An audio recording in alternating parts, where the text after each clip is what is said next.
Hi, welcome to the Light Gate. We are live to you coming tonight on this nice Monday night from United UPRN Public Radio from New Orleans. It's 107.7 and United Paranormal Radio Network at 105.3. We're on Roku and we're on YouTube and we are on Facebook and a few other applications and platforms. I want to let our Roku people know that we love you. We know you can't see us, but we will endeavor to explain everything so that you know exactly what's going on in our show. Very cool. Yeah, I'm excited. We've got a really amazing guest for episode 9 of The Light Gate. As you all know, I'm Preston Dennett, and my lovely co-host is experiencer Dolly Saffron. I'm very happy to see a bunch of familiar names in the chat room. I want to give you all a shout out because I truly appreciate you showing up. Hi, Brian.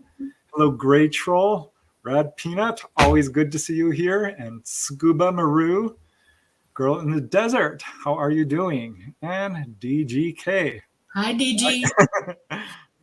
Yeah, thanks all of you for showing up. Here's Dana Matthews and Hi, Dana. Janice Connet, and a lot of you are showing up. This is awesome. Mal K, M Wang, awesome. Very cool, you guys. I really appreciate you coming to listen to us tonight. I'm really excited about our guest. We met him when we were doing a podcast in a different language, actually. I'm not sure if was it Mexico? Yes, I think so, yeah. Somewhere like that. Yeah. But he translated our answers. So he is actually fluent in both English and Spanish and was an amazing guy. And the more I learned about him, the more impressed I was. And his name is Martin Rivera. Super excited to speak with him. He's a UFO researcher and an experiencer, and really actually has an amazing resume. He's a quantum hypnotherapist. Now, this is a technique that was first developed by the highly regarded researcher Dolores Cannon, who, if you haven't heard of her, you should definitely look her up. She's hugely influential in this field. And Martin has been studying the subject of UFOs and ETs and other subjects for many years. He uses the technique of quantum hypnotherapy to help experiencers remember and process their otherworldly encounters. And he's actually certified in quantum healing hypnosis and past lives at the Dolores Cannon Academy in Arkansas. And that's not all. He is a co-founder of Quantum Balance. This is a healing arts center with transformational programs based in Long Island, New York. He also does past life regression therapy. Dolores Cannon was huge on that. And occasionally future lives pop up, so that should be interesting. But also does sound and light healing, emotional healing therapy, pineal, I'm not sure how you pronounce that. Pineal gland activation, connecting with your higher self. That's so cool. Meeting your spirit guides, accessing your Akashic Records. This is all stuff I love. And Reiki healing. Being fluent in Spanish, he has translated a number of books into that language, including Dolores Cannon's The Custodians and Keepers of the Garden, and many other books. He has worked with many people, authors and experiencers, aiding them in their journey of spiritual discovery. As he says, I help you to connect with your higher self for healing, mind, body, and spirit. So yeah, many people have recalled past lives, reaching back to Atlantis or Lemuria, or even a past life as an ET. That should be interesting because I think I've had a past life as an ET, as we might have a chance to talk a little bit about. But others just recall ET encounters as young children. He helps them through that. So the possibilities are really endless with all of this. And of course, Martin has had some really astounding and astonishing UFO experiences of his own. So this is going to be a lot of fun tonight. I'm super excited. And let's just bring in our guest, Martin Rivera. Hi, Martin. How you doing, Martin?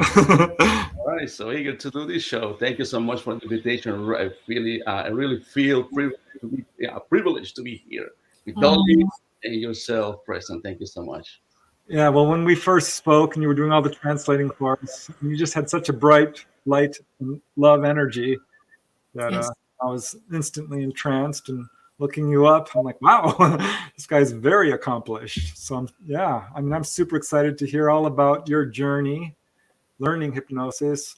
Especially want to dig into some of your UFO experiences, and of course, all the stuff you've done working with other people, with past lives and sound healing. Did I mention you do sound healing? I think I may have Yes. skipped over that.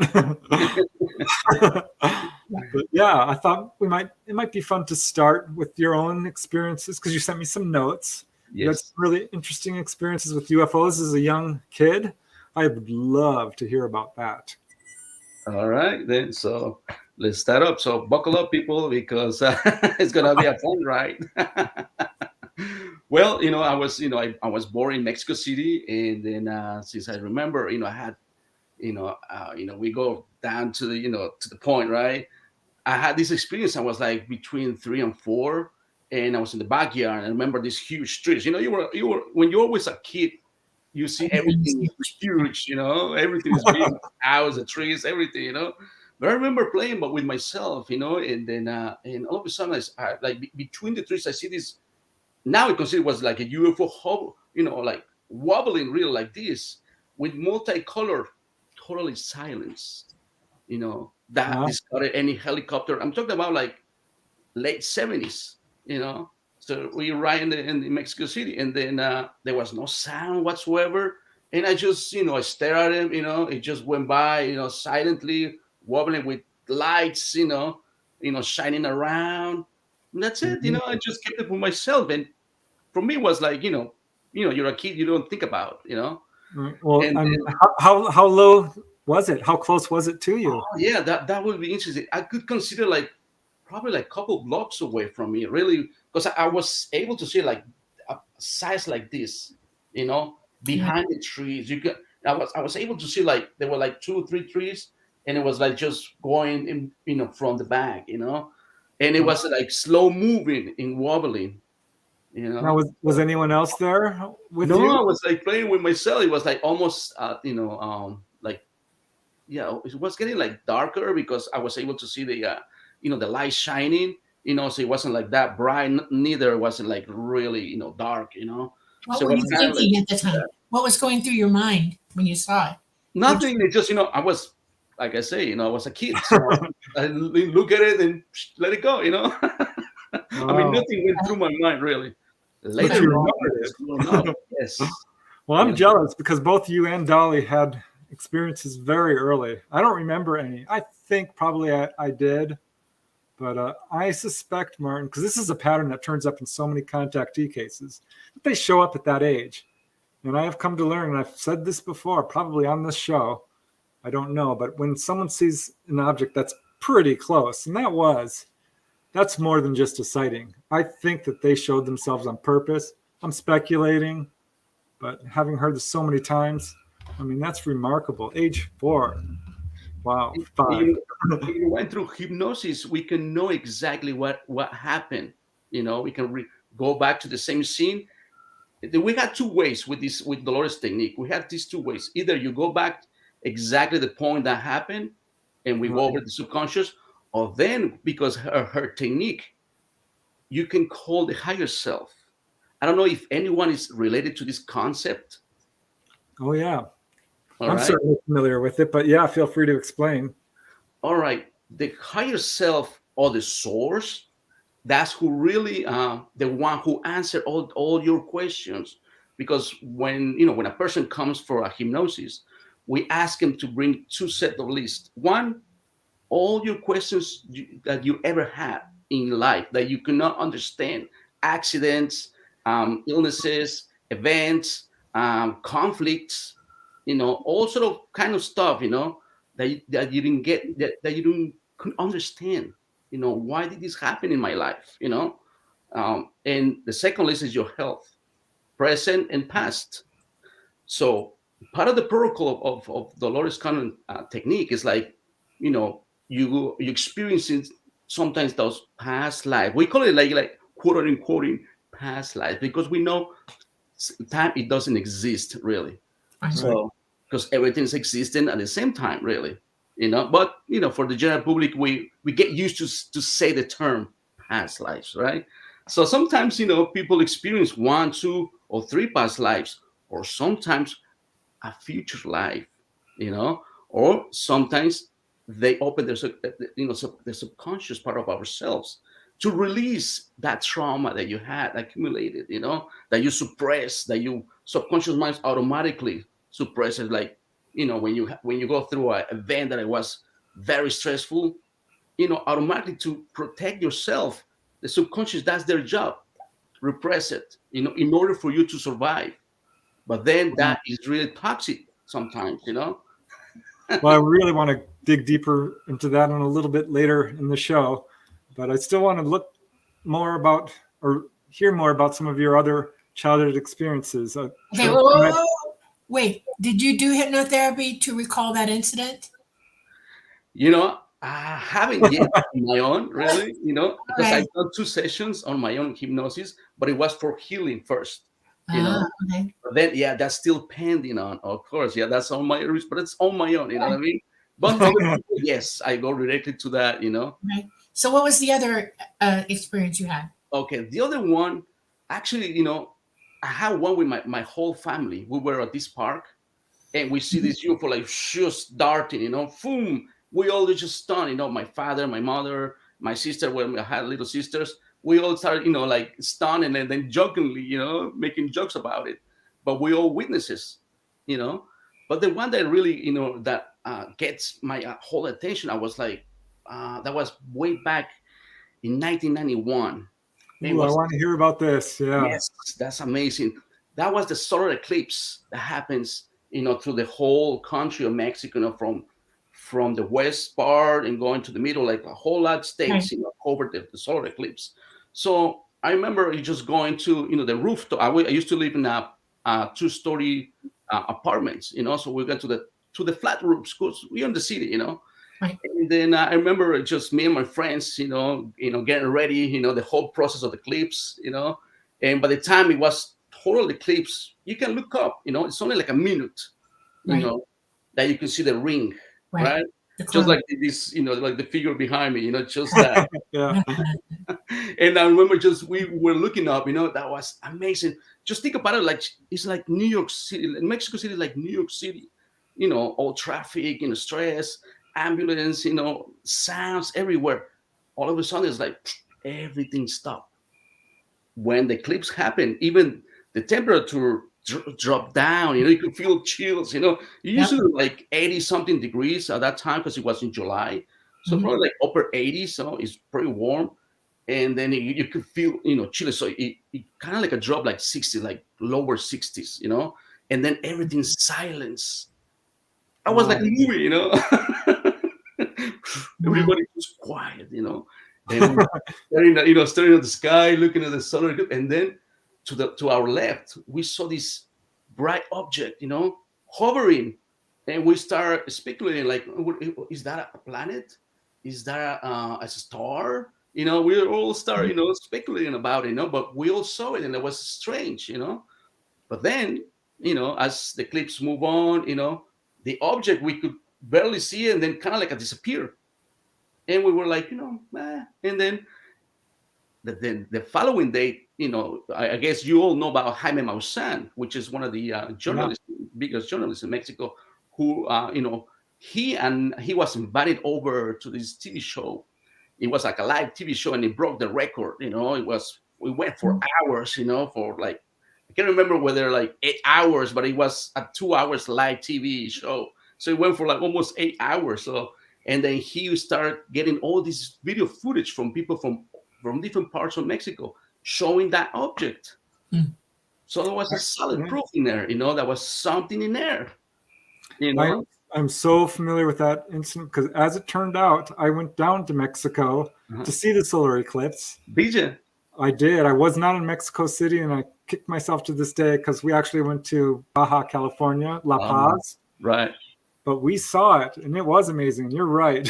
temperature dropped. You could see all the stars coming out. It was just the most beautiful thing I've ever seen. Yes. But what's so amazing is that all those videotapes, when I was looking for them online, they were hard to find. I did find them. Did you? But yeah. Nice. I honestly think this is some of the best photographic evidence we have, because there was some 20, 30 different people situated all over the city. So you could actually triangulate how big this object was, how high it was. Right. And a lot of people described seeing a silver disc. Now, is that what you saw? Yes, exactly. Yes, that's what we saw. Yes. Yeah, that's exactly the same. Yeah. Wow. Yeah. The only other footage I think that comes anywhere near comparable is the turkey footage. Oh, yeah, that's amazing. If you've seen that, that's really good. But I would highly suggest anyone who's interested in really good footage that's absolutely undeniable, look that up. And I'm just so tickled to hear that you actually witnessed that firsthand. Oh, yeah. And you're right. There were over 30-something people, photographs and videos and all that from, like you said, different angles. So that was solid proof.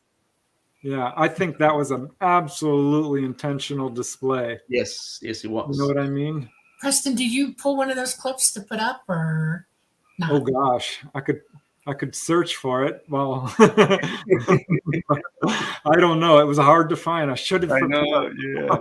and you know what, Preston? After that event, ever since that year, is this huge waves of fleets, UFO fleets that we see, like, those like orbs or spheres, like just floating, they start showing up every year. Like you could tell, like even we're like over 20, 30, and then once in a while we got over hundreds in different parts of Mexico, different states popping out here and there. It was huge, all these 90s periods and even the 2000s, so yeah, we really in Mexico, they were getting used to see all these events and sightings and all that. Like, many people, That's what I've heard. It was like, oh, another UFO. We've seen those. And I think that's really also significant, because Mexico has been very forthcoming compared to other countries, because you simply cannot deny it when everyone has seen it. As a matter of fact, that was in 2003. One of the generals, remember, this is a general from the army in Mexico. He handled one of the video footage from the army, because they were, monitoring this airspace down by the Gulf of Mexico from any airplane, from drugs or cartels, and they had this footage. They had these 12 spheres just floating. They weren't able to see it by the naked eye. They had to use the radar, and it was an infrared radar. Because they couldn't figure out what it was. And one of these objects just approached to them, like, very closely, and they were saying, you could hear the recording, the pilots that were saying, "Oh, we're not alone. So what is that? We don't see it with the naked eye, but in the radar it shows up." So that was another proof, and the whole media was, went nuts about it. They start speculating and trying to explain the most nonsense explanations about. It was ridiculized, really. It wasn't taken really seriously, and then the army said, we don't want to make any comments anymore. But actually, that was the first one. Wow, that's amazing to me. Yeah. Did you ever keep any clippings, or hold on to these clips yourself at all, or research it yourself at all, or? You know what? Jaime, my son, he kept displaying it every once in a while, every year. Like these footage. Every time there's like the July. It was probably like July something. I can't remember exactly the date. But every time that comes back, the anniversary, he always displays this footage. They always, and there's on his shows, and these videos that he always display every week on, through his channel, So they're out there, But yeah, you could look for it. You might find it, So, but yeah. I have a question for you. Did your experiences young sort of push you in the general direction of doing the work that you do today? In other words, did it up your interest in everything, and how did that evolve? Yes, yes, yeah, yeah, absolutely. Because I was growing up, and I remember watching. I was 11 years old. That was exactly the time when I saw the clips, and Right. I remember watching the show Cosmos by Carl Sagan, that Yeah. famous TV For that series. one. You guys Yeah. remember? Yes. I was 11 years old, and he take the cases of Betty Barney and the abduction case and all that, and that shocked me. And then I saw the solar eclipse, so I kind of had the life crisis. Even it was like 11 year old. Right. Yeah, there you go. That's the one. Yeah, There, that's the Mexico. I found a yes, still photograph. It's not great, but yeah, not great, it's but in yeah, a but metallic disc. yeah, yeah, Yes. That's a yeah. good picture. Yeah. So yeah, that really get me, like I had always this like wanting to know, if there's life out there, like because in school they teach you like we are the only ones, there's nothing out there. Religion tells you as well. So back in my mind it was like it can't be. And of course I suffer from depression, from the teenagehood and all that. I had my own trauma really, and because my family and all that, that was a big lesson for me. And sure enough, that kind of pushed me into the direction of becoming what I am, a therapist, really, you know, because I went through the whole process, Hmm. and having like even I remember back then in my teenagehood that I had suicidal thoughts, and all that. So for some reason, like I was like, I'm tired of it. I'm tired like being like this and having this crisis of existential crisis. I decided to just follow this path. Kind of like funny way was like the life keep push me to this direction really. So yeah, That's amazing. if that So, responds your answer, yes.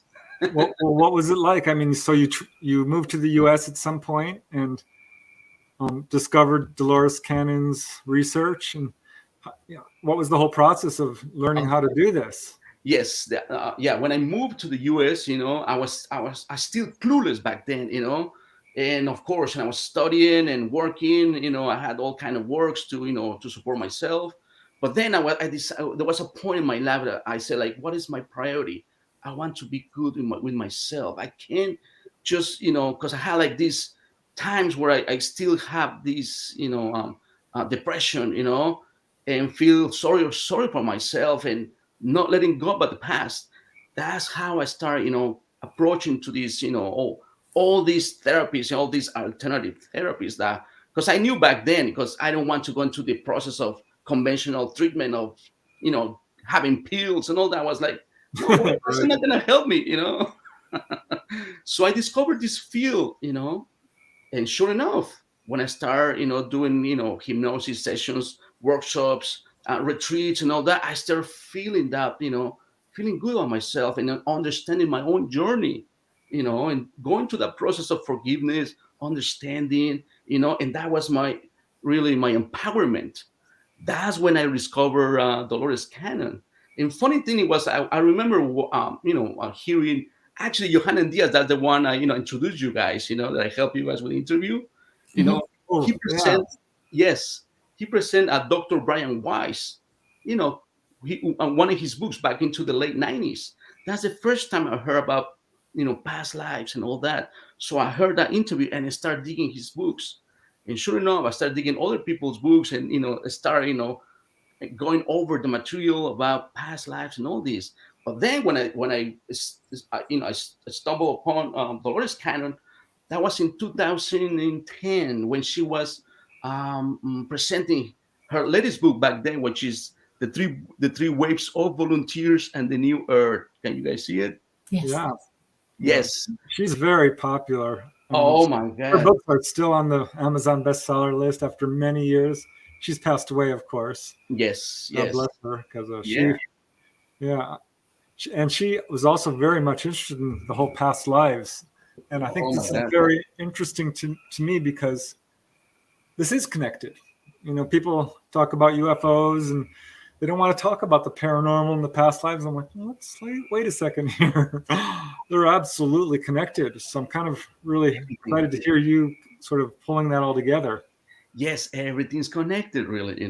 And then sure enough, when I heard the what was all about the book. It just blew my mind. I felt that she was talking to me. Mhm. That's how I was introduced to Dolores, and I started, buying her books, reading them, and eventually, like, decide I'm gonna, study it and take her classes. So when I decided was like 2015, and she already passed, for a couple months. So matter Mhm. of fact, I was gonna watch one of her lectures in, I can't remember what was it, Minnesota or Minneapolis, one of those two cities. And I remember I was, looking online, to book my my flight and the hotel. And we got the news that it was suspended because she got an accident, whatever. And 2 months later, she passed on. So I Yeah, I was got like, to meet her once actually at a convention not long before she passed, yeah, and there was of course a crowd around her table, and I waited. I was very polite and waited, and she was very gracious, and we said, awesome. I just briefly spoke with her because there was a lot of people who wanted to I talk know, with her. right? But what a Yeah, neat lady, and her books they mind stand blowing. out because she doesn't edit. She's not interested in overlaying her own belief system over No. things, but would actively talk to people and then start having conversations with them while under hypnosis. Oh, yes, that's exactly her technique. Yes. Yeah, so I know a little bit about it. Great. so how long did it take for you to become like certified? You took all Uh, these classes and it's actually, a whole year, really, because they have like courses. So I Mhm. went, you have to practice. The beautiful thing, it was like on the first level, because there's like three levels. The first level, right, you know, students are allowed to practice into each other, part of the graduation. So you have to go through the process. It's Mhm. not like the psychologist that you study it and who's gonna do it to you. No, you go into the process. So you go into your healing process too, to discover and expand more your consciousness and your soul journey as well. So right, that was amazing, because that we had we had paranormal events even in that day too. you know like very strange things happened in like couple days. And even when I went back to, the same happened. We had these orbs floating around the house we were renting it. And yeah. then, I wanted to hear more about. Wait, don't skip over that. oh my god, I'm That so sounds excited interesting. to share with you guys. Yeah, But yeah, describe that. Well, I mean, because I've seen orbs a few times. I had an orb come down in front of my car, and I had missing time. DJ, I was once at a channeling session, right, and I was talking with my sister-in-law Kisara and another right, contactee, and I'm just talking to her, and this orb comes scooting down between us, and it looked kind of weirdly interdimensional. So I didn't right. really say anything until my sister-in-law Kisara shouts out, "I see that!" and then Wendy, the other lady, I'm like, "I see it too." So what was your experience? Like seeing these orbs, Oh my God. The funny thing is, like, it was like six of us, right? And then that was uh, the night exactly when we finished. We finished the second course. And then that was, after graduation, we rent a house between six of us, because we make, pretty good friends of us. And these other girls that we met there, like, we invited her over, and she came over, and, you know, it was embarrassed sometimes when I say this, because when she showed up at the door knocking, like, "Hey guys, I'm here," and she brought a bag of weed. I was like, all right, like, personally, I don't smoke, I don't drink, and I was like, but I never judge. So I'm like, whatever. So like two or three of them, they came out to smoke, right?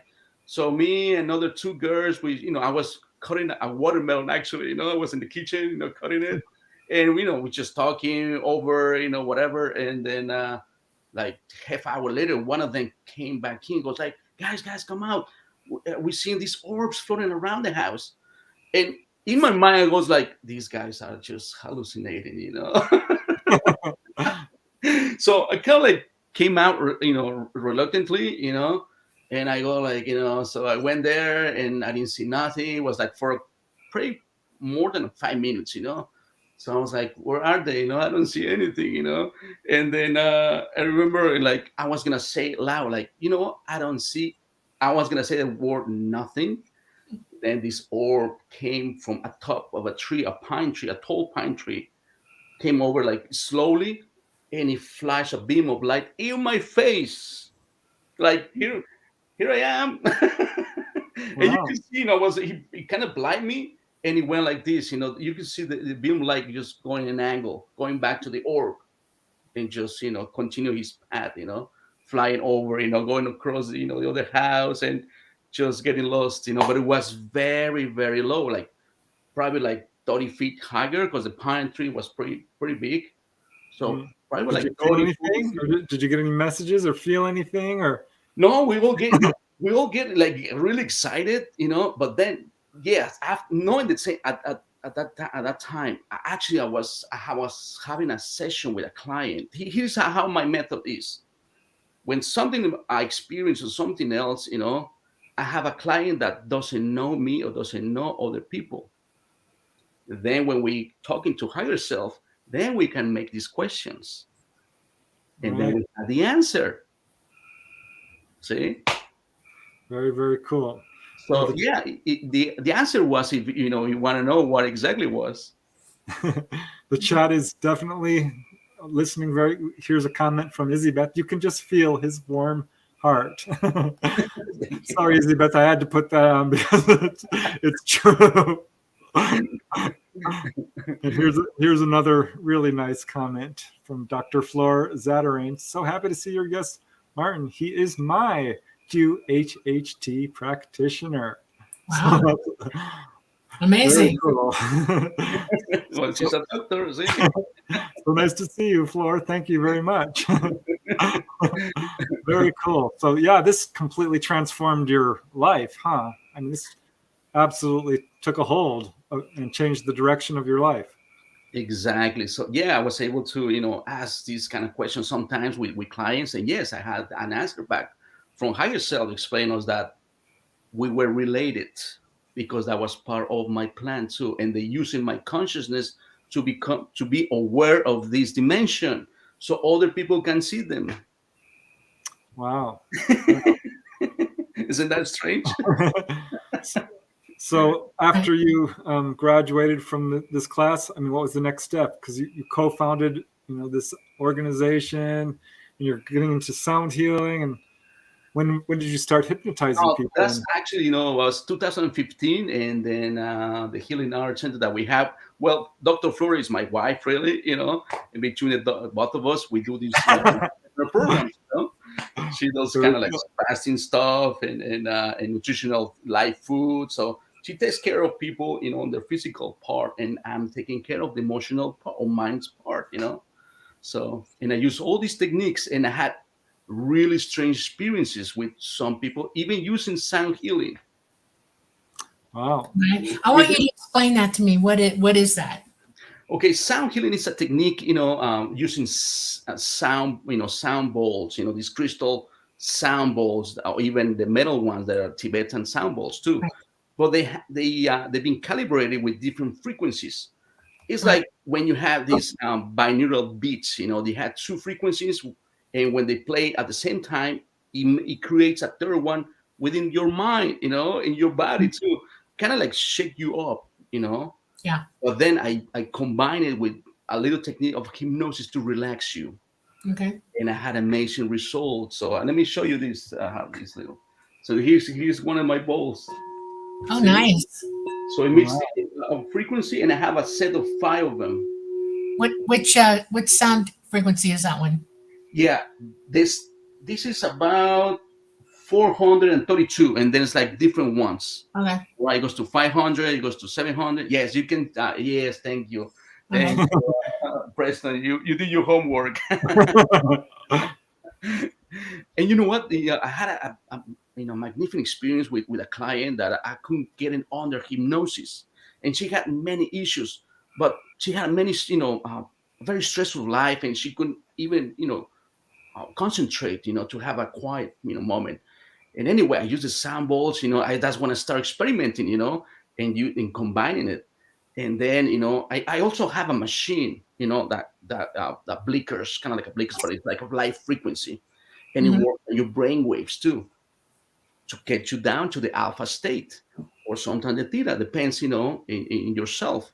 But I combined those three techniques, and guess what? I remember having this case, and I was just starting relaxing her, and she had this astral body, experience that she saw like this tunnel, going upwards, You know and what then that's like, yeah. by the time she realized, she's like laying down on a, like a metal bed, and these lights, like she was in operator room, and then she started waking up on the journey, right? And she started, concentrating who was around her, and she started seeing these people, with dressing like a doctors, but at the time she's like, start looking at their faces. It wasn't a human face. There you go. Wow. There you go.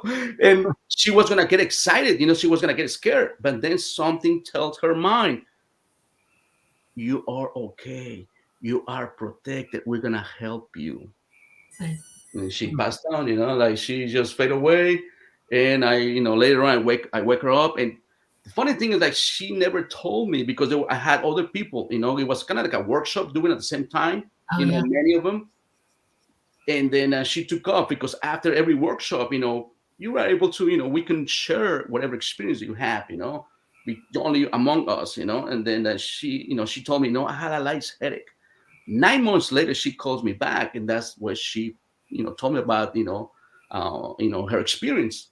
But the issue that she really wanted to is because she couldn't get pregnant, and then she had a treatment, and all that, and doctors were saying, no, you're okay, you're good, but for some reason she could not, and she was kept trying for over 3 or 4 years with no result. That's why she approached to me, and then a year later she became pregnant, and she had her baby. Wow. Yeah, I don't know if people realize it, but past lives, going through them, remembering them, can lead to absolute physical healings, not only emotional, but physical healings. Yes. And that's very well documented. I've got some books on it. I had no idea, because I was looking into cases of people who've been healed by extraterrestrials. Right. Which is, of course, definitely a thing. But yeah, remembering past lives. This happened to Robert Monroe, Yes. who did astral travel. Yes, I read that too. Bruce Moen, he had sarcoidosis of the liver, which can be really bad. Yes. And Yes. he was cured by remembering a past life. And I've had my own OBEs where I go to a past life, and it's almost always the trauma, the death scene or something really horrific. So yeah, I can totally see that happening. But here I've got a question from chat, which is very timely, because you must be psychic, Martin. You actually mentioned this lady was having trouble going under hypnosis. And Janice Connett in our chat room says, Martin, have you had people that cannot be hypnotized? I have tried 3 times and really wanted to, but unable. All my experiences, even of past lives, have been conscious, which is good, actually. I think. I want to chime in here for a second, okay? This person is awake.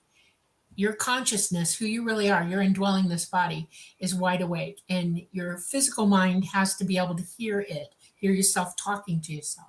That's why your pineal gland is what it is.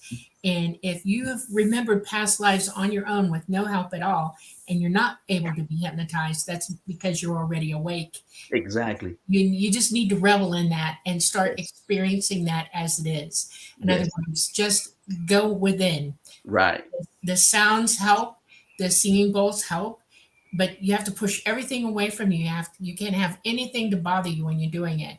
And if you want to do it alone, that's great. If you need help, go get help. But you don't need to be hypnotized. You just need to go within, and you'll get it. You're awake. You'll hear it. You'll see it. It'll all hit you at once. Go for it.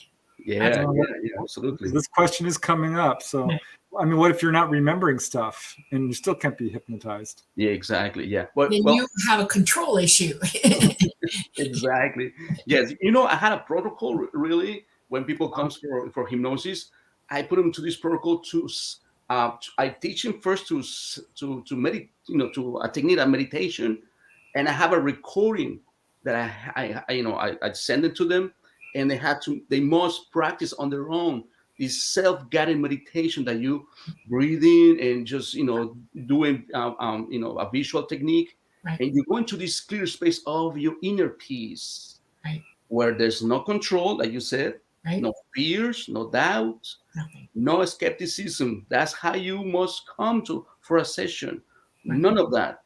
And trusting. That's one of the major, important reasons to be hypnotized. Absolutely. You have to trust your practitioner. If you Right. don't trust, you're not gonna go under. Right. Simple as that. That's right. Yeah, well, I've always said that you really want to vet your hypnotist, because it can be, in the wrong hands, it can be damaging. Right. You can lead to false recall. But I think done correctly, it is an extremely powerful tool. I believe I mentioned that when we did our previous show together. Right. It's an important point, because Yes. I often have people coming at me like, you should not recommend hypnosis. I'm like, well, hold on. It can be very useful. It is, and the things that I love from Dolores Cannon, because I study other, before I deep dive into her school and all that, I was searching for which one would it be more suitable, because I really want to get the bottom of things. When I discovered that you have an access to higher self, which is the part that knows everything about yourself and everyone else. Right. And it's really, for healing. Thank you. Perfect. That's exactly true. Yes. So when we tap into this source of knowledge, it tells you exactly what was your soul journey. Were you experiencing this illness, these discomforts, accidents, relationships, everything that you think of possible that you really wanted to know exactly. Why I had this drunken parent, that he mistreated me and all that. Was it fair? No. But then when you go into this past life, there's information there. And sometimes people go into ET lives. So is that something that just happens sort of spontaneously? Because when someone comes to you, they're like, oh, I want to, have a session. Mm-hmm. Are they coming specifically to remember, say, an ET experience of their childhood, or is it open-ended? Okay.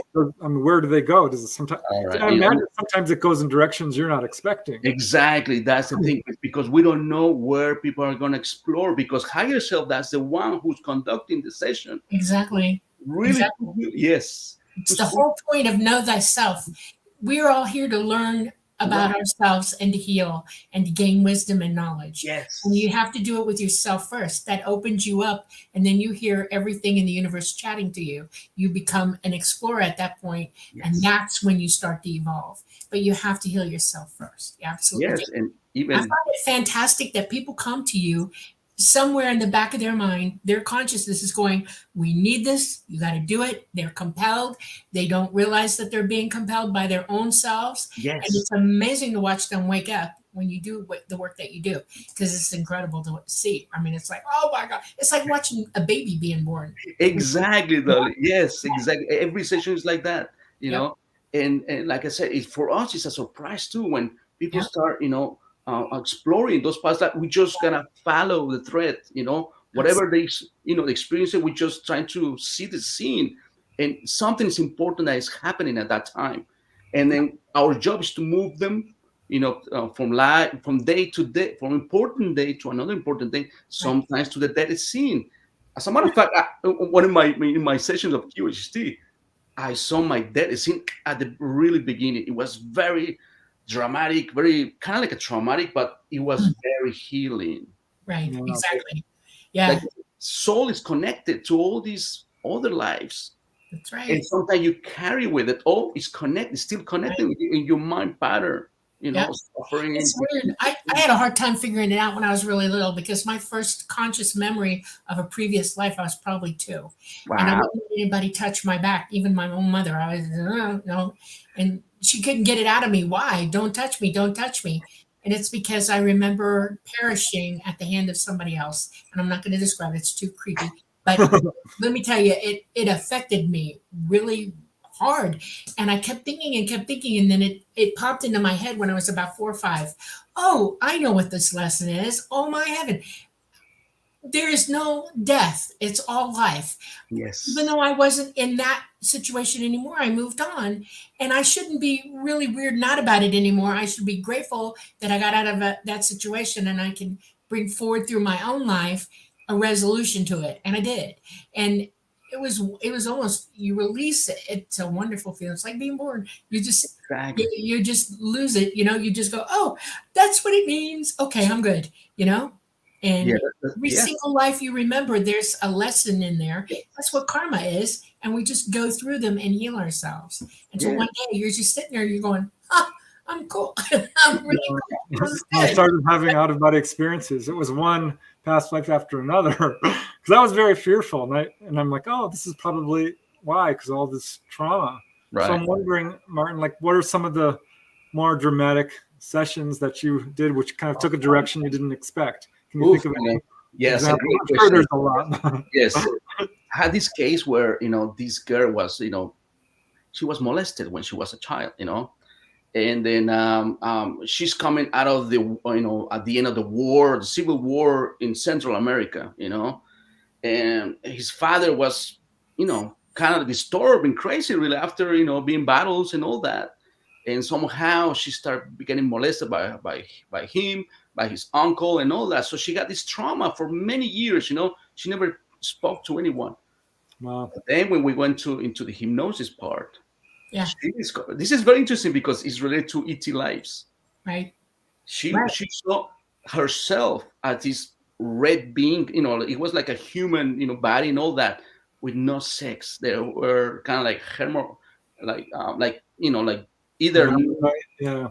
yeah, like Yeah, androgynous. Yeah. androgynous, exactly, kind of androgynous. Yes, had it in my tip and my tongue, and and she started describing herself like that, like kind of reddish skin and all that, and she was able to see other ones just like what it was. I don't know, it was male or female, I don't know. And then she started describing everything, and they were at front of this volcano, and it started Wow. erupting, right? Yeah. And then she goes like, so what are you doing there? She was like, well, there's many like us, and we're all blind, but I can see them. And I go like, why are they blind? Because that's how the dialogue goes back and forth, And she goes, well, we lost the value of life, and the volcano is erupting because the planet cannot take it any more of these all our emotions, all these conflicts, all this anger, all this confusion. And I was okay. But then when I call upon higher self, that's the one who explains us exactly, right? And I go like, is this place is on Earth, in another dimension, another time? No. I was like, oh, where is this place? It's another planet. I was okay. So Wow. what? And we always ask, why do you show her this lifetime? And he goes, because they lost, the value of life. That's why she was signed to be here on Earth and experiencing everything that she went through, in order for her to value life. And guess what? What she does now? This is amazing. Yeah. Yeah, she works on these nursing homes, for the elderly. Yes. And guess what? At the time of the session, when Haggerty was explaining about this, he goes like, and everybody that she was taking care of that helps in the transition to the death, they're so appreciated. They love her because her smile was like an oasis for them. Right. Her kindness. That's amazing. You know why? Because it's like that throughout the entire universe. That's why we're born not just here, but anywhere else in the universe that there's life, and that we have free access to all of it. Yes. And the really cool thing is that it's a lesson in that we really all are one, and that we're taking care of one another. Exactly. And that's our purpose. That's our absolute purpose, to help each other learn, help each other grow, and move through, and work on yourselves as well. And it's amazing when people affirm that, and they hear it, they know it, and then they start living it. And that's awesome. Oh I my like God. that you do this. I love that you do this. This It is was, thing thank that, you so much. It was very motivating. I had my tears down, really. I have to confess, yeah. I'm kind of like empath too. I can feel people's emotions. Yes. And you could, I have a little bit of footage, for her, for my clients, for their own use. And I remember having this, my voice recording, because sometimes they speak so, lower. I have a Mm. microphone here, a clip of microphone, but I always have two devices. Because sometimes the energy can, interfere with these devices. So I have the second one, a voice recording, like almost, Yeah.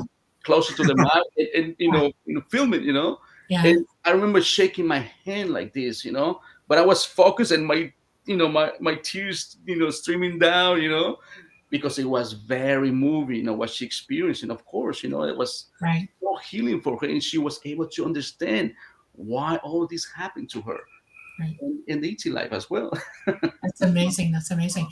Have you ever had a client remember their exact last life, the last previous life before the one they're living now, and how much have they been able to recall of that, and why? You mean through the hypnosis or before the hypnosis? Before and then during, like open more of a up during like Uh, they get an idea and uh, and they're pretty sure about it, but they want to confirm it to themselves. So well, come in. I had two types really. One, yes, sometimes they had some they call it dreams, Right. and we can go actually to that dream, Mm-hmm. in the technique. I had other people who done like workshops, like a past life workshop that I do is more, more simple than that. There's no dialogue. You see everything within yourself, in your mind. It's like a dream, and you write it down.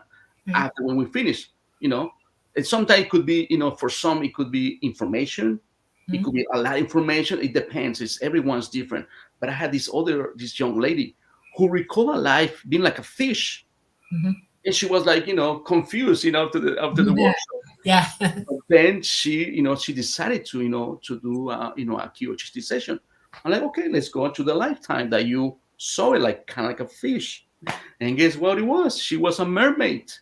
Ooh. Hmm. We Wow. were like, what? Let It me was tell you cool. something. There's a planet in the Delphi system, and I've been there a few times. And they have beings who live in the water and they swim like mermaids. It's kind of close to what you're describing, but their whole lives are spent in the water. They don't come out of it at all. And when I hear people talking about past lives as mermaids, my brain goes right there. It's like, okay, Nice. I think I know what you're talking about. But guess what, Dolly? When I spoke to her, it goes like, no, it was in this in Earth, really. Earth, really? Oh, Yes. wow. And he said they still existing, but they hide away because they're highly psychic, and they can sense us for miles. So they're Mhm. always away. So Wow. there you go. Okay. All right. Well, I'm going to bring up a question from chat, which you could probably answer pretty easily because you did this. This is from Christopher Harmon. And I like to, bring all the questions. No question is off limits. I hope that you guys can keep it on topic. But Christopher Harmon is asking if someone wants to become a certified hypnotherapist, where should he or she study or go? Well, there's many types of hypnosis, and the one I studied was from Dolores Cannon Academy. Yeah. So if you want to go into this technique, yes, you have to go there. Yeah. But otherwise, there's many, like, a clinical hypnosis.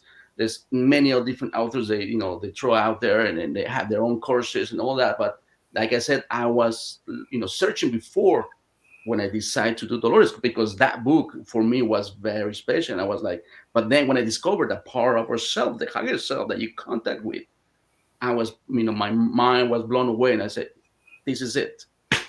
Wow. I have a really good friend. Her name is Yvonne Watson, and she's been with me when my craft came down and seen it. And we've been on CE5s together through the years. And she did Dolores Cannon. She just got certified, and she's doing her 25. That's the first level. Yes. Yes. And she's going to, I have an issue, and she's going to try to help me with it when she comes back through. And I'm excited about it. I'm like, oh my God. Let us know. Let it go. All right. I'm going to bring up another question, which is perhaps not too specific, but this is from Santana Barish. She says, I've been having a hard time with my visions. Any tips? Learn to self-meditation. Simple as that. And practice for weeks, make a pattern, same time, same place. Make a pattern yourself. And once you start getting to tapping into inner peace, remember, because if you look for in YouTube, there's, oh my God, there's many of them now. There are hundreds of them, with different intentions. Basically, meditation is to tap into your inner peace. where the mind doesn't think about not in the past, neither in the future, the following future, and all your duties and responsibilities. No, just focus on yourself, and you go into your inner peace. Right. That's And it. turn off all distractions around you. Yes. In other words, turn off your Wi-Fi, turn off your Yes. phone, get rid of all electronic devices, move them away, turn them off, because that energy can interfere with you. Yes, yeah. And even we recommend people to do grounding, like go spend Exactly. time Out in in nature. nature, Absolutely. in gardens, Right. with naked feet, just touch the grass, go Yep. to the beach, with no cell phones, just at least half hour, enjoy the sunset, the Right. sunrise. Now, another thing I would recommend, just personally, because this is kind of related to the UFO field, is write it down. Write it down in detail, because as you do that, things will come clear. You'll start to make associations with it. You might recall new details. You might Yes, lead to the next step. Yeah. right. And you might You'll get actually a hear a sudden very clear intuition about it. message. Right. You'll hear a clear message from your consciousness Yes. straight into your physical mind. You'll be reading through it, and all of a sudden you go, "Oh my God, I see it! I see it! I see it! There it is!" And it'll trigger you. Yes, President, that's part of my protocol too. Because once I give them this recording for self meditation, I always tell them, write down if you have any visions, or nighttime when you wake up, write it down. It could be a vivid dream. We never know. And guess what? Yes, every time I have a client, they go, "Oh, I had this." I'll just write it down, and when the time comes for the hypnosis, we ask higher self what exactly it was, and it's amazing. Like you said, sometimes they happen in past lives. Sometimes there's a higher self message too. We don't know. It could be anything. Right. Well, there's a bunch more questions in chat, and I have a bunch of questions myself, but we do want to take a very brief station break and let everyone know that you are watching The Light Gate. I'm Preston Dennett. My lovely co-host is Dolly Saffron in that direction. And our guest is the wonderful Martin Rivera. You are listening. I mean, we're streaming on several platforms, including United Public Radio Network and the UFO Paranormal Radio Network. We're streaming on 107.7 and 105.3 PM in the beautiful state. I always say that, beautiful city of New Orleans. And yeah, on several other platforms as well. So thank you all. We're on our second hour now, and I'm loving all the questions from chat. And I've got several more of my own, Martin. These questions are coming in fast, so I want to try and keep up, because the show starts to move in different directions, and then the question becomes a little irrelevant. So I want to bring this one up because I think it's important. People are talking about DMT, which is a drug people are using to sort of, I don't know about the word artificially induce is the best way of putting this, but that's kind of how I look at it. I personally don't recommend it. I think you can have that kind of experience without DMT, and hypnosis might just be the way to do that. So would you comment on Gray Troll's question? Can Mr. Rivera induce a DMT-like experience with hypnosis? Yes, of course. That's why I had these workshops, like the pineal gland activation and all that is my protocol too for people too. I'm having, coming here, and I have this device that it's a light frequency, and it blinkers and it had different patterns and all that, and the sounds and all that. It's really your brain have all that chemistry. The pineal gland, that's what, when it activates, has these crystals, and people see colors, geometrical patterns. And then that's when they're having this astral body, or there's these downloads. It's all kinds of stuff that people experience. But then when I have it, once more again, when I have it for hypnosis, we ask all this experience through higher self, exactly. Because remember, I don't channel. I'm not, I don't do readings, none of that. People, discover their own truth through hypnosis. Yeah, I would like to add to that for 1 second. A drug that you physically take, takes control of your physical mind, and you're no longer in control of yourself. Exactly, yes. And you want to be in control of yourself. It's your experiences, your mind, your higher self, Yes. and you don't want a drug taking your physical mind out of this, giving you no control over it at all. You want to be in control. That's why what Martin does is very important because he's helping you take yourself through this without Yes. aid, and it's better for you. Thank you, Ali. You did it. Well, that brings up the next question from one of our listeners, which is Donna's happy hour. And this is a great question because I was wondering about this myself. And Donna's happy hour asks, question for Martin. Have you had patients that get so freaked out they get mad at you? Zero. Even if they had the most crazy or like non logical experience on this technique, either past life, future life, ET life. No, because everything makes sense for them. Remember, some of my colleagues, they are able to publish their session in YouTube, and you could hear all kind of like crazy stuff, like, just like I mentioned, being like a mermaid and all that. But guess what? For us, for a third person who hear these recordings or these stories, it might sound crazy.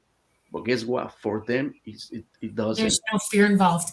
If you're out of control, fear is something. If you don't understand what's happening to you, Exactly. it's a fear response. But if Yes. you're in control of yourself and you're in a good space, and Yes. somebody is walking you through it and is positive with you, the experience is it shines a great big light on everything that you're trying to understand. And in the light, there is no fear, none.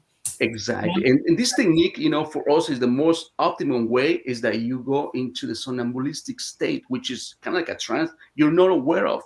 I had clients that go into that deep state, and when I wake them up, they're always asking, how long you think the session, lasts? Yeah. And they go like, 15, 20 minutes. And I show the recording 3 hours, 2 hours and a half.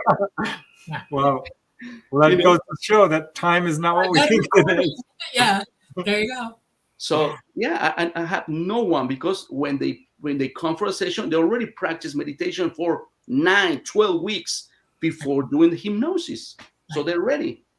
Well, I will say I did interview a guy who went to a hypnotist because he had insomnia and a fear of intruders and all this stuff. His mom had actually gone to quit smoking. Right.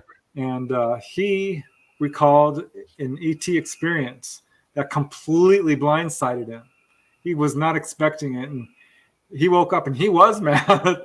And he started shouting her, you put this in my head. And she said, no, I didn't. Listen to the tape. This is recorded.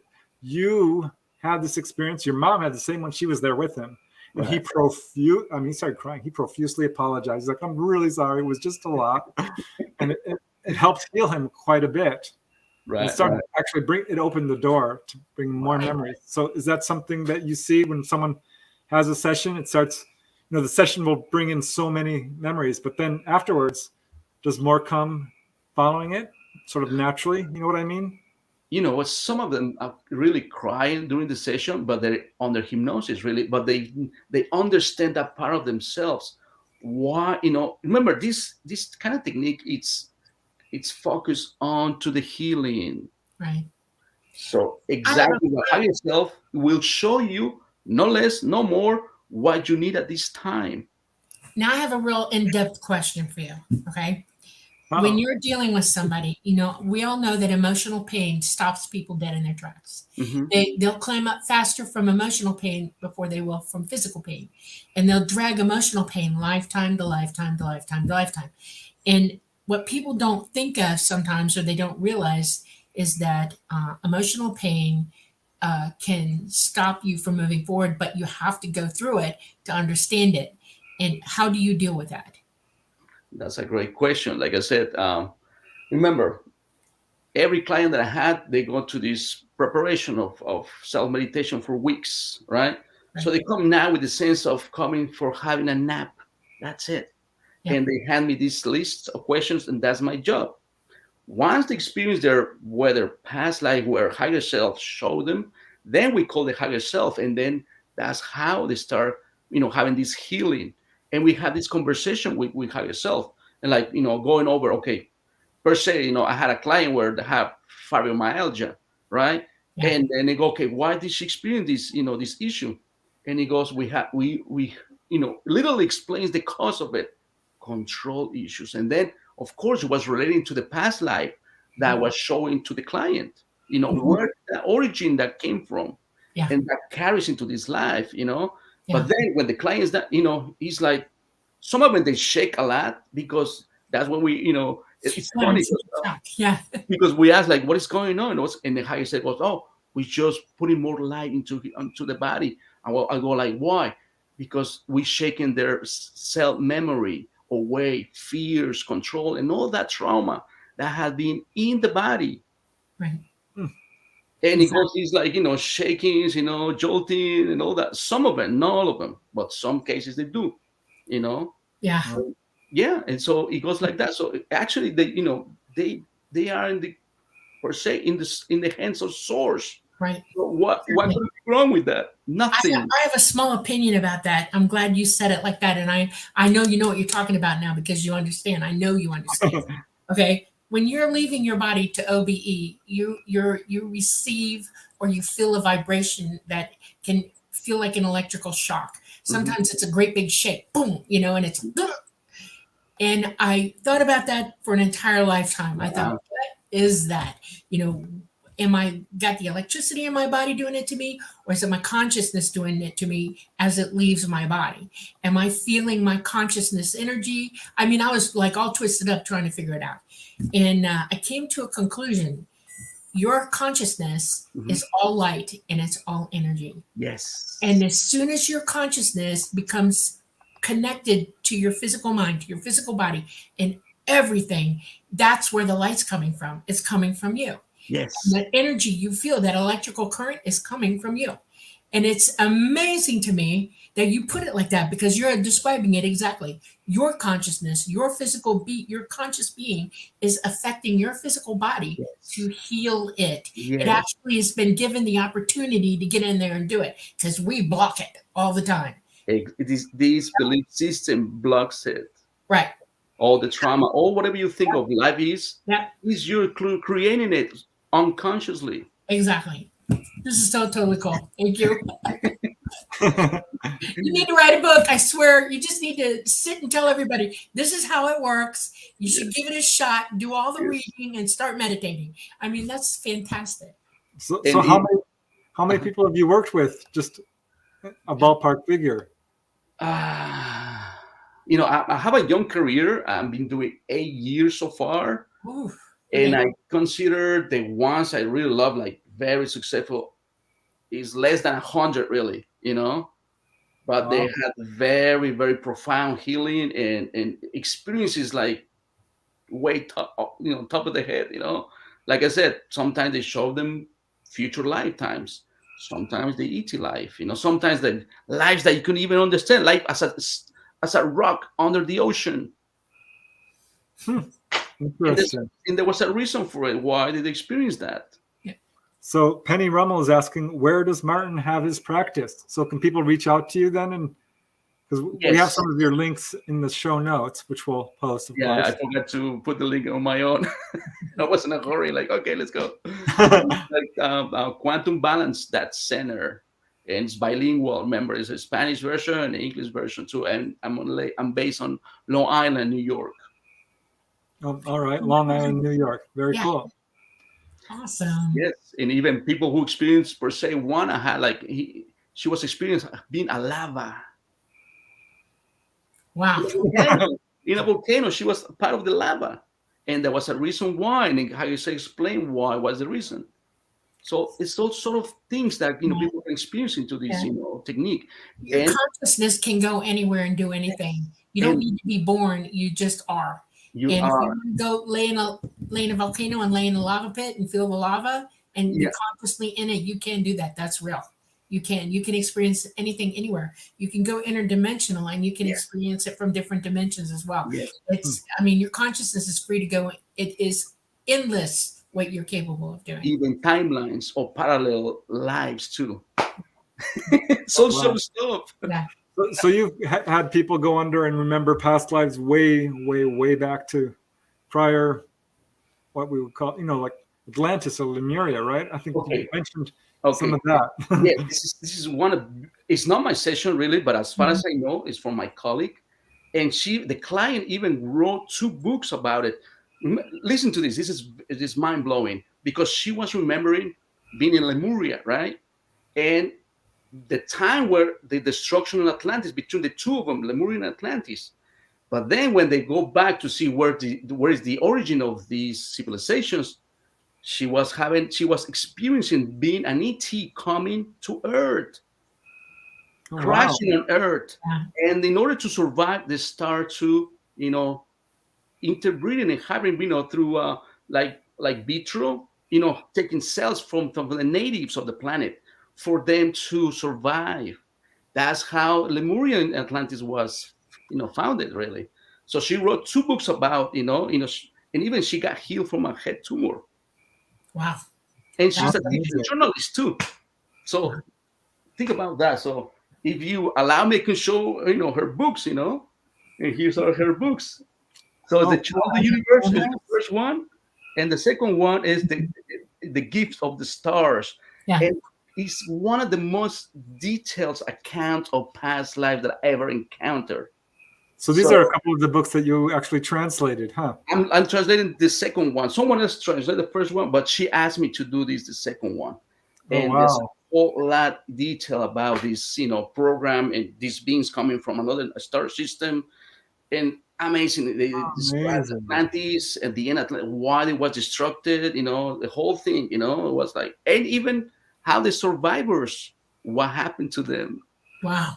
It's mind blowing, really. So yeah, so that would be great for you to have her in your show, Well, our chat is loving you. Santana Barish says, amazing guest tonight. Thank you, guys.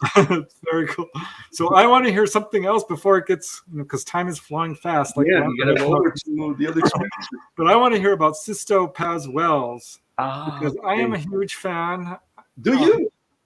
I've never met him, but I know he was one of the figures who spearheaded sort of CE5 movements, which is very popular now, but he was doing it years ago. And I wrote about him in one of my books, The Healing Power of UFOs, because there was a case where he was there in Sebago Cabins, New York, held a session where they walked through I forget what it was called. Sendra. They call it Sendra. Where they did all the meditations and stuff that you're talking about, very much like. But there was a dancer there who was suffering from arthritis of the legs. His legs were all swollen up, and he couldn't dance anymore. Wow. Which was his life path. And had an encounter that night. I mean, UFOs came down. The people in the community around saw them as well. So they were just innocent bystanders while the actual group had an amazing encounter. And he was healed, physically healed. And I looked him up, and wow.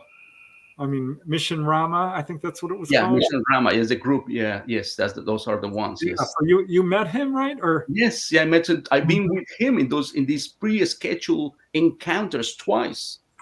I want to hear about that, Martin. Yes. Tell me everything.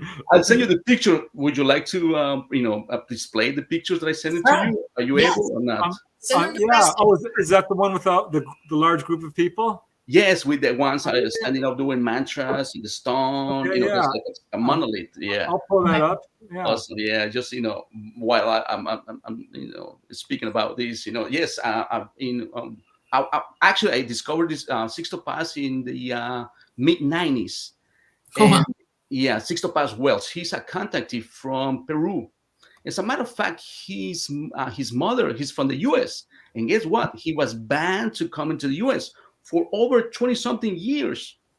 She was able to come back to the U.S. in 2014, 15, something like that. See, this is the there's like a 3-day retreat, or it's like camping in the woods. But this is a special place in New Jersey where there's like these monoliths. They're like probably we know about those. Yep. And there was the Native Americans considered sacred. I'll bring the monolith up. Keep talking. I have that one. Yes. So that was the first time we were over 50 people, and then, before you come to this, these experiences, they require you for you to take a whole year of classes. Like they have 24 classes. and the coordinators from each group, either there's each coordinator from every state, as far as I know, in the metropolitan area of Connecticut, New York, Pennsylvania, there's like small groups, so for you to be in these encounters, you must take these classes, otherwise they're not allow it. You know why? Because they're right. People sometimes want to come over for out of curiosity, and they have this fear kicking out, and disrupt the whole, Yeah. the Well, whole. it's ET's absolute message to everybody. You know what it is we need to open ourselves up and wake up and to have communication with them. And we can't do that until we do the work first. We have to Exactly. work ourselves and Yes. then and make ourselves ready. And then they're wide open to us, Yes. instantly wide open. And so they want you to come to these CE5s ready. They want you to start being psychic. They want you to start meditating. Yes. They want you to understand what's going to happen to you, because there will be an experience. It's personal. They are that personal with everybody. And that's why. And you can't say it enough times. It's important. It's important work to do for yourself. Thank you, Dali. You exactly, hit the nail exactly like that. So that's why they introduce you like 24 classes. They teach you how to meditate, and all that for you to be ready, Yep. So we were like a group of 50 people. That was in July, in the summer. And then, this group of ETs, they told, Sixtopas to be at that time, at that place. And then we start doing mantras, and meditation. And it's like, it goes like that, really, these 3 days. And even fasting, you're not allowed to eat. Oh, that's beautiful. Water, Yeah. So you have to raise your vibration, really. And here is, there's a picture at nighttime and all that, so that was beautiful. But then, like you said, Preston, there was a time we had 2 occasions. That was like the first one was like Saturday night, because we were in there in Friday from 5 p.m. till Sunday afternoon. So the good stuff started in Saturday night, right? Thank you. And then it started raining. And remember, this place, there's like a path, you're going up the hill, and you can see this monolith that you guys saw. And there's another one before that. But the way we camp, you can see either if there's people going to this path, because it's all forest, it's like, the woods, and there's no way to access just to that path. And I explored it. It went all the way that the path ended, and it's like, woods, it's like 2-3 miles, just woods. There's no connection. You have to go through this. Yes, that's another picture. And then, and I remember nighttime was start raining, and they have us making these like mantras, and doing like concentric circles, all of us. But then, we were like he told us to be 7 of us every 10 minutes, like in the main circle, 7 of us like facing outwards, really. So you don't see, you're not even touching each other's shoulders. You're like 2-3 feet away apart, from each other.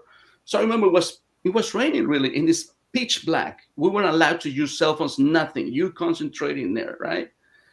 So anyway, I was like, standing there, and then you just, close your eyes, and he tells you to extend your palms like this upwards, right? And you could hear Sixtopas was walking around ourselves in clockwise, and you could hear his steps, because crunching the leaves and all that. And as soon as I heard them, getting away from me, I heard someone else walking. But then I felt this magnetic field around my body, like, static. So I kind of like got curious. I opened my eyes. There was nobody. Right. And then I saw my hands. White, like slightly white grayish. And I was like, I pulled my sweatshirt like this and was, oh my God, you're white. So I was like, okay. So I go with it, I close my eyes, and then Sixtopas came around again, and he told me something. He put my hands in my chest, and he goes like, you receive these crystals with honor and love and protection, and other words that he said. And that was it, and someone came over. He goes like, every time we do this, like, people like hug you and go like, oh, cheers you up. Then a girl came in. He goes like, oh my God, I saw these crystal pyramids on your hands. Did you saw it? I'm like, I didn't see nothing. Wow. But my hands were white, So that was the first one. The following day, that was the most incredible thing because he told us to be ready at 7 a.m. So we woke up, right? And sure enough, the place was crystal clear, nothing. We start meditating 10 minutes. We open our eyes and this thick fog just came over us. And probably like 45, 50 feet away from us, there was like this dense fog, just kind of like a line dance. And goes like, that's the Shendra, that's the portal. So he told us to walk right through, like seven of us, each one of us, a group of sevens. We go there, we stand there for like 10 minutes, being your inner peace and experiencing whatever. And guess what? I saw this again. I saw this like the universe. I saw like pitch black first, then that white that came in, coming to me and becoming growing bigger, bigger. The size of my hand. It was like a galaxy, like spiral galaxy. And then somehow I saw it like I thought like someone pulled me to my right, and the galaxy is open on the upper left corner. But I still see these bright colors, like beautiful. And then 7 seconds again, someone pulled me to my left, and now it's in the upper right corner, right? And then 7 seconds again, goes back to the same position. But then I saw the center of the galaxy, like this, like a dome, beautiful, like it's, and it started like, having my heartbeat coordinated with that. And I started feeling emotional, and then it just kind of like collapsed, and it goes into the bright white, like a star, very bright white, And then somehow I started looking myself like, getting away from it, and I start seeing these planets, right? And I see Jupiter, now see the size of Jupiter with Right. 4 dots, probably the moons, and it was like halfway lighted and the other halfway dark. Then a voice came through, and he goes, "We're gonna have our meeting soon. Be patient." I wasn't a strong voice. It wasn't my voice. It was someone else in my mind. And after that, everything just went blacked out. I opened my eyes, and that was it. Well, That's when I had my introduction to them. A year later, that's when I had my sister's session. That's how he came through the session. So Amazing. Well, I have a picture of him actually. Here is Sisto yes. himself. And it's funny because I had a fix-it guy who would come over and do remodeling on my house. He found out I was a UFO researcher, and he started talking about his experience. He's like, was with this guy named Sisto Paz Wells. Have you heard of him? I'm like, yeah. And he described how he did everything you're describing. And there was a big group, and suddenly, I forget exactly what happened, but he had a weird shift, and suddenly there were different people sitting next to him. They had missing time. Oh yeah, there's all kind of stuff happens there. It's everyone's different. Yeah, I heard some stories from all the people who were there. Yes, they had different. Some were tapping into a past life. Some of the people were in another place. They don't know what, or don't know what it was. That's why. And then I use the hypnosis to exactly ask yourself what exactly happened. Amazing. Well, I have another question from chat, which is really unusual, and I actually really like it. And this is from C. It says, "Can we be a Bigfoot in another life?" Yes, Seriously. yes. And anything you can ever think of: fairies, gnomes, mermaids, Bigfoot, and any other living being that you might think of or imagine, and even the ones you didn't even think about. Yes. Wow. Yep. Just like Dolly said, we're consciousness. We experience all that. Yes, we do. Yeah, a lot of the people in chat are talking about their past lives. Here's Debbie talking about how she was in a life from pilgrim times and was a pregnant teen and was stoned to death. Oh, there you go. People remember the sort of stuff that they need Yes. to heal through. Yes, exactly. So I think that's a good example. Yes, indeed. Yes. Yeah, very, very interesting. So some people who come to you, though, they just come because they've had missing time and want to go explore. The majority of people, Preston, they come for either emotional, physical, or mind patterns that they know that everything's go wrong, and they start realizing that something's wrong with them. That's how they come. But then sometimes it pops, even homosexuality. That's another book that I'm be planning about, because there's even ET lives relating to, sexual tendencies. Yeah. Very You know interesting. what? I'm going to tell. Okay, you brought it up. Okay. ET, you got to realize I was raised with them. Okay, they don't call it homosexuality. They just love everybody, and it doesn't matter to them whether you're male or female. You love who you love, and their entire existence in society is that. There is no difference between anybody, and you love who you love, and it doesn't matter whether you're male or female. They just love who you love. It's not a big deal. They don't separate themselves because of it. You're not hurt about it. Nothing. You love who you love. And when you take that kind of pressure off a human being or any entity conscious, because our consciousness is both male and female. Yes. We live dual lives constantly. We're either male or female. And love is the whole basis for the whole thing. Right. You love who you love. Yes. And what I'm going to tell you just one thing before we move over. At least we found so far 6 different reasons why people experience all these sexual tendencies. But that will take us to another show, really. Well, we might just have to have you back. Martin, Absolutely. There's a lot to share, but I just wanted to bring up this comment because I think it speaks to what we're talking about, which is from Santana Barish. Like, we could have been anything, even a dolphin, which Dolores talks about in her books too. I love that because, people are like, I'd love to see an extraterrestrial. Well, you should go meet the dolphins. I went and saw dolphins and got to talk to them. Yeah, and it was a really spiritual, transformative experience just meeting with them because, of course, I had not expected them to be that. I don't know.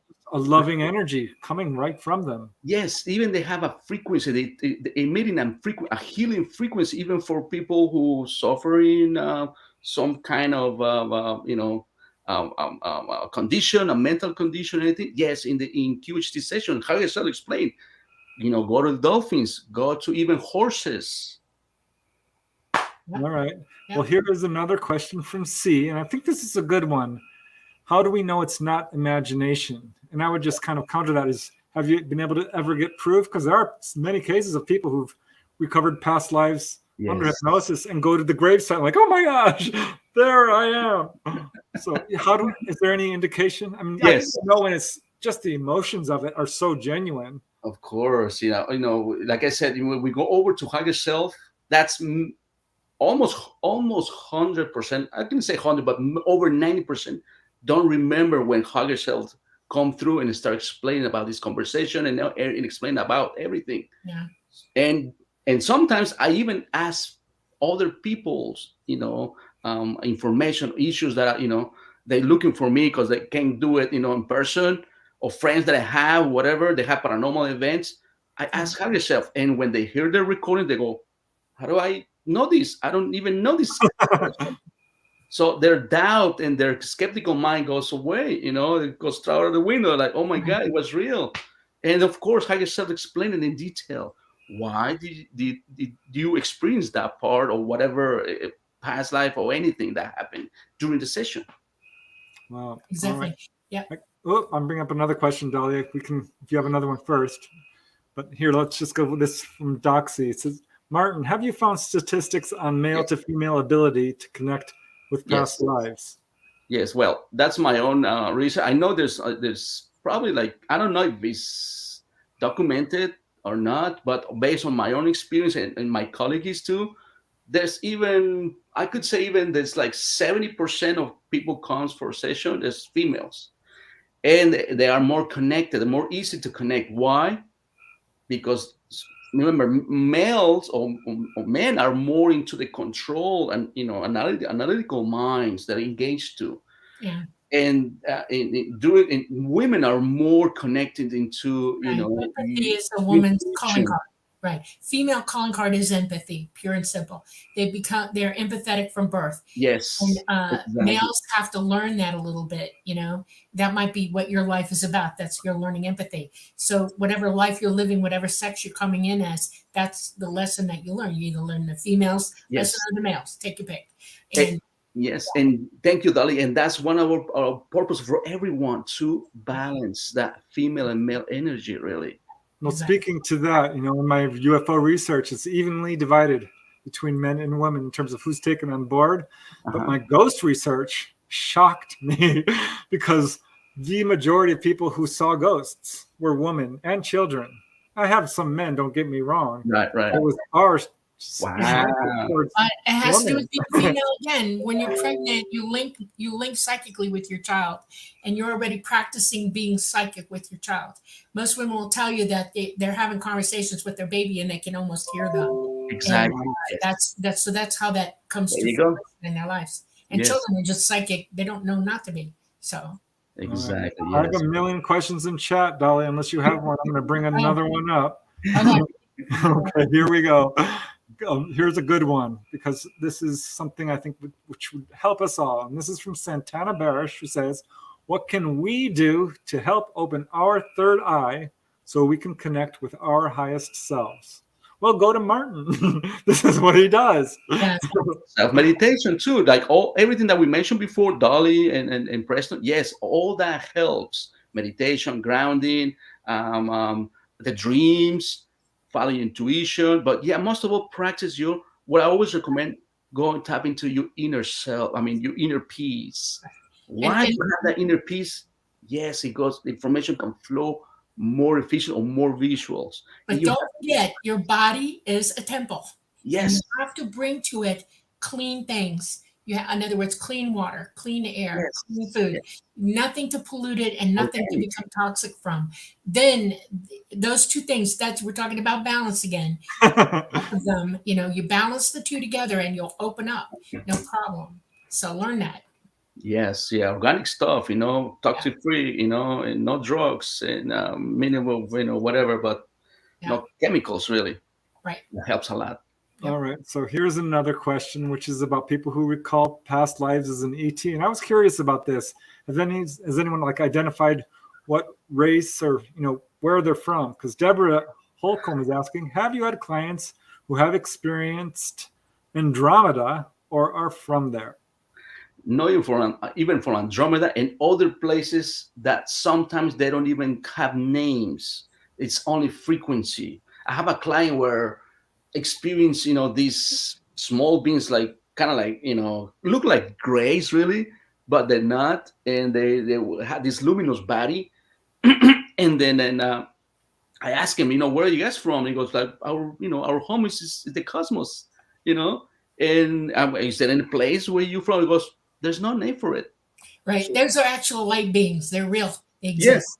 And I then know and, this. then- and I go, well, I always ask, well, could you please give us something so for our human mind to comprehend? And he goes, well, it's a frequency, but you might pronounce it like Ishti. I'm like, Yeah, okay. But yeah, sometimes they don't handle names in that density. right. Even in the third Yes. year of us, yes, we always want to have names and profiling and all that. But some of these beings, no, they don't require that. Right. Yeah. Exactly.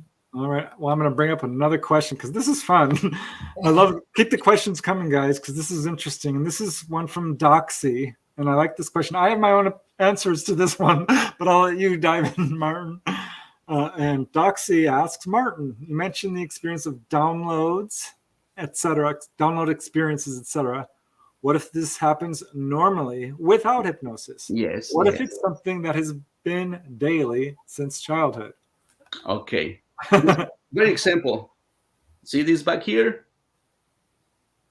That's a geometrical pattern. Guess what? It's a key for a download or something for your mind, and it to open, part of yourself or your DNA, the information coming from the central sun of the galaxy.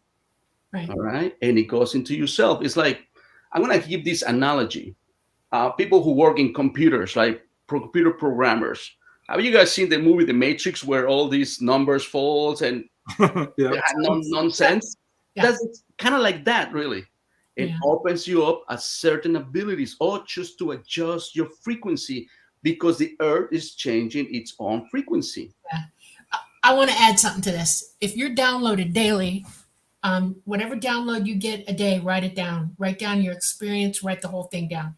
And then your job is this, because you get downloads to teach you. You have to verify what it is. You have to experience it. And that means you need to do homework. You need to dig it up. You need to understand it. Go with it. You'll get it. Promise you, because you've just been pre-programmed to receive this information. So you start reading into that genre or that thing, or you start talking to people about it until you own what that download was, and then you employ it. You use that information to do something good. I'm telling you, it works every time. Write it down, write it down, write it down, Yes, and experience it. Work it. Yes. As a matter of fact, about President Anthony, I had a client last Saturday, right? Mm-hmm. One of her questions was like, just few days ago, I guess last week, Yeah. when we had the Schumann resonance, was like crazy, 120, 180, remember? Yeah. She had no idea about this. And she goes like, you know what, it was last week. I felt like all week. I was like, I was fading and she felt really bad. She thought I was sick or whatever. We got to the higher self. What exactly happened? Oh, it was an adjustment on her body from the frequencies. Well, I want to comment on Doxy's question too. What I would do if you're having daily downloads is do your happy dance. Are you kidding? This is awesome. That means you are in connection with your higher self. And I think all of us truly are. Yes. But it's just a matter of waking up to it and connecting to it. We are all an integral part of this universe. But to be connected in a way where you're recognizing this, because I've had a few downloads and some are like, oh my gosh, this never happened to me before. But now I'm becoming more aware that this is a natural. Yes, it's natural. Yes. And most of us don't even realize what it is, It's unconsciously, really. You're not in control, really. Well, you can be, though. I'm going to go one step further with that. Well, just like Preston, yes. You can literally ask for clarification. In other words, if you're being downloaded, that means somewhere along the way you asked the question and now you're getting the answer. Yes, Go back and ask for clarification. In other words, teach me what you just said. I need to know the rest of the story, and it'll give it to you. It will. Yes. Well, when you become conscious, yes, that's another story, really. For people like both of you, that they had already practiced and whole history about waking up about this, But most of the people, they don't even know anything about this, Yeah. So, yeah. Something's niggling them. All right. I have a real zinger of a question from Izzy Beth, which I love. I didn't even think of this one. And Izzy Beth asks, Dr. Rivera, do you have clients who have never incarnated on Earth before? Yes. Oh, really? And first of all, I'm not a doctor, please.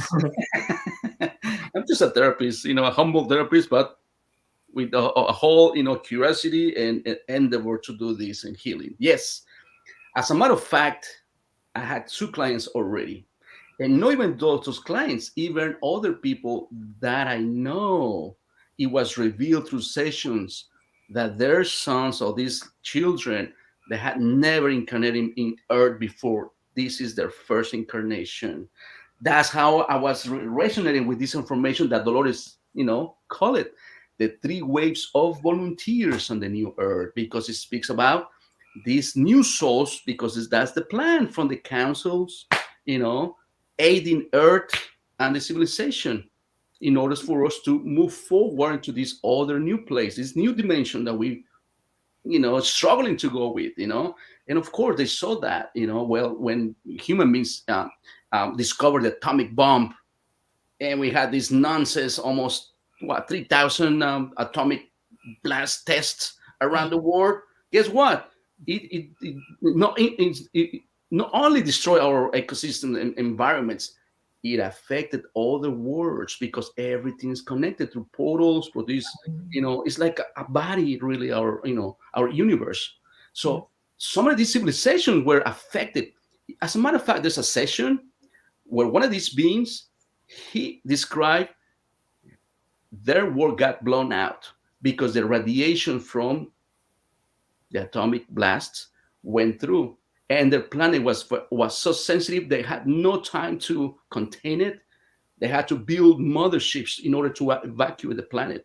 Yeah. Well, I find this fascinating because that is a very common message given to contactees. And Dolly, you told me that very detailed.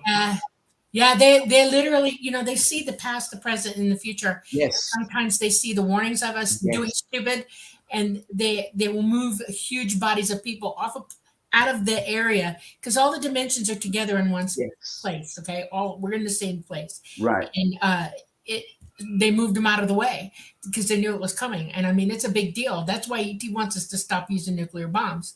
Anything nuclear, they want us to stop. Period. Stop, because we're affecting everything. Yes. And it's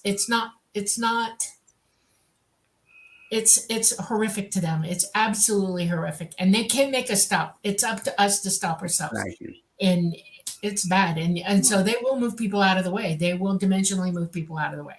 They will. Yeah, and of course, and they explain us too, even that they say they cannot intervene directly, because that's one of the principles. But indirectly, in all different ways, yes.